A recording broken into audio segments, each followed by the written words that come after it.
Hi, I'm Matt Tarkenton, and I'm here today with Will Adams. Good to be here, Matt. Good to be here again, and thank you for joining us for another one of our leadership shows here on GSB TV. Today's topic is building a culture of accountability. Will, you actually wrote an article on this. You're right. one of the leading experts on accountability, but we're going to tie some points for small business. I may bring in some sports components, but let's talk about how do you build a culture of accountability? Sure, and Matt, you mentioned this. It's an article that I authored for gouSmallBiz.com, and it really comes off of a little sheet that I have here with one side says the 10 steps to right person, right place, right time. The other side is the 10 steps to accountability. And they're really interchangeable. And I've had this in my wallet for probably 15 years or so. And whenever I come up with a challenge in staffing or coaching or managing someone on the team, I kind of go back, and sure enough, I'm missing one of these steps. And on this episode, we're really going to be looking at right person, right place, right time, Matt. And one of the first things, it's a 10-point checklist, if you will. And it really starts with setting clear expectations. And it's not so much the expectation for, it's not only setting expectations for the personnel that you're managing, but it's also yourself. So do you have a clear understanding of what your role and responsibilities are as the owner of the company or a manager of a team?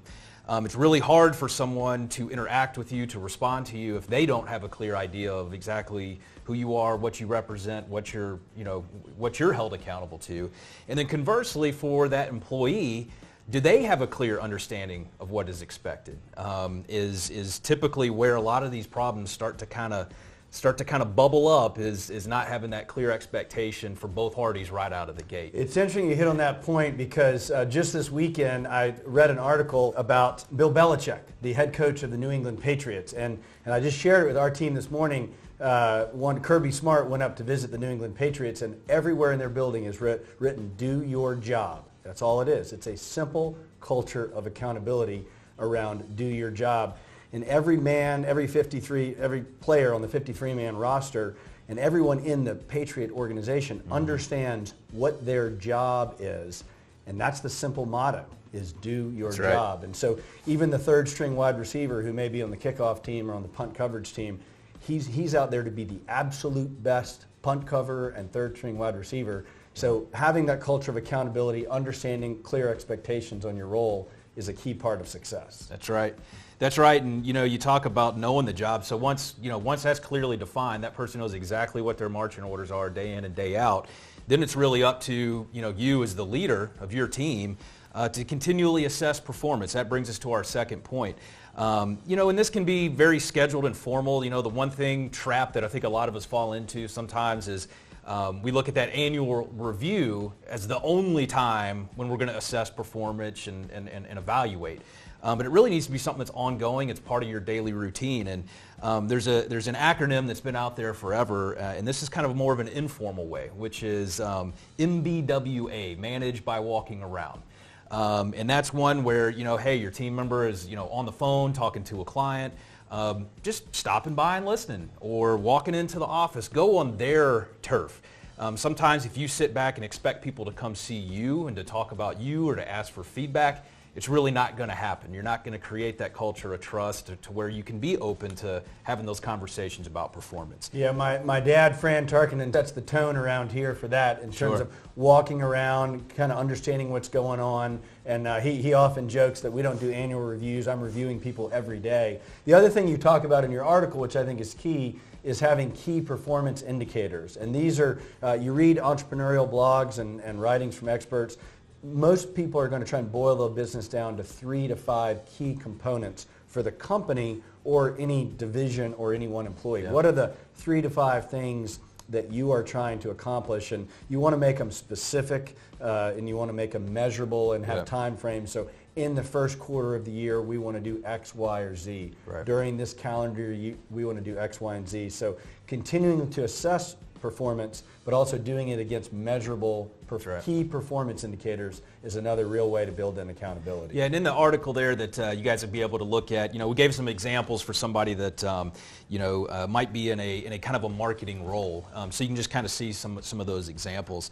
One of the next pieces, and this one is typically very hard for folks, is being very strategic in succession planning. So Lots of times you could, invest so much time and effort and energy into really developing some all-star, cast of employees and team members, but, really trying to stay ahead of the curve. And this is really setting time aside to read, to stay up to date on industry trends, and then really kind of take an introspective look at you and your team and saying, hey, am I positioning my team in a place a year from now, 2 years from now, that we're going to be able to respond and kind of stay ahead of the curve. So, and that's, again, if you're doing that, you're managing by walking around and you're setting those clear expectations, you're staying current on industry trends, you're going to be able to anticipate those and start making those training and development moves before that change in industry happens. Yeah, and Will, several of the points you hit in the article, the next few, are all around that succession planning and developing your team and continuing to invest in your employees and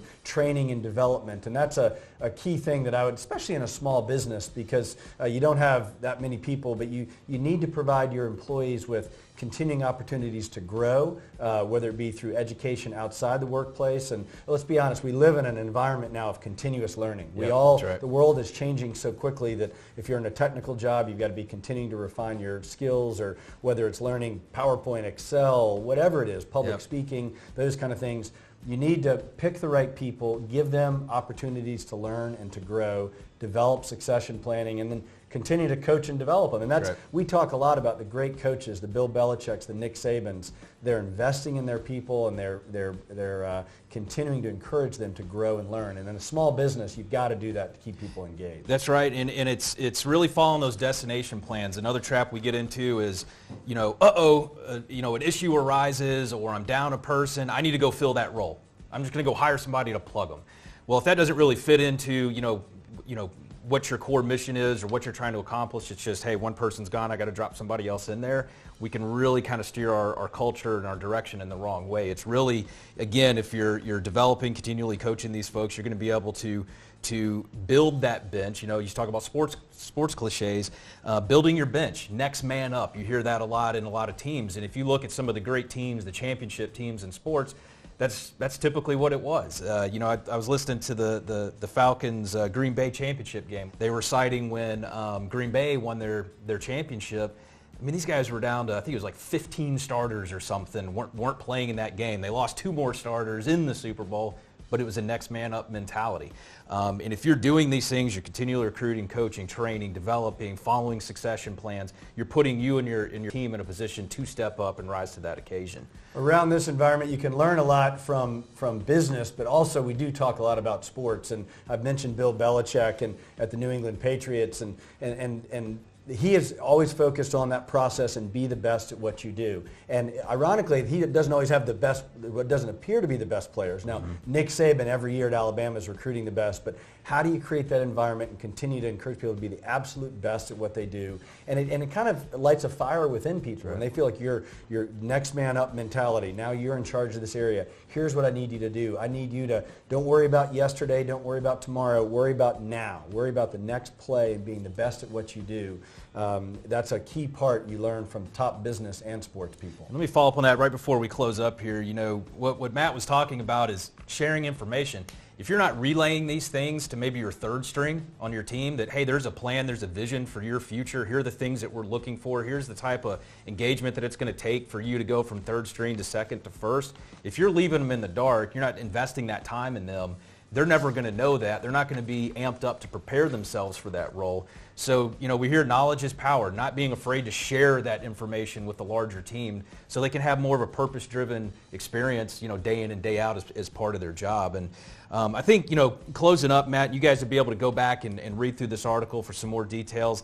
One of the last pieces to this is managing performance. And that doesn't always mean necessarily a negative consequences, but hey, you know what? If somebody's done a fantastic job on your team, you're making sure you're stopping, you're being very specific in the feedback or the congratulations that you're giving them, and then use that as a coaching moment to help other people on the team kind of be able to visualize what good performance looks like. Yep. Yeah. No. Hopefully these are helpful to you. In a small business, managing and developing a team is critically important, and we hope these lessons on accountability have been helpful. Join us next time here on GSB TV. Take care.